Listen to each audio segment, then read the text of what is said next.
آپ کو کیا لگتا ہے آپ کے مرنے کے بعد آپ کے رشتہ دار اور آپ کی اولاد آپ کے بہن بھائی قرآن پڑھ کے آپ کو بخشوا لیں گے؟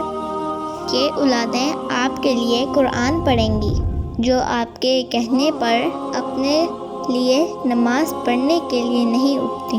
یہ رشتہ دار آپ کے لیے دعا کریں گے جن سے آپ کی لڑائیاں ہی نہیں ختم ہوتی؟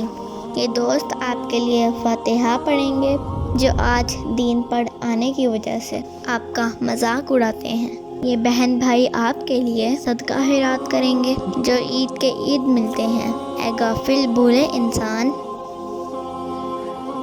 حلوس کے زمانے گزر گئے ہیں، قیامت قریب ہے، یہ افراتفری کا دور ہے، یہاں لوگ زندوں کو صدیوں تک بھولے بیٹھے ہیں، مرنے کے بعد تجھے کون یاد رکھے گا؟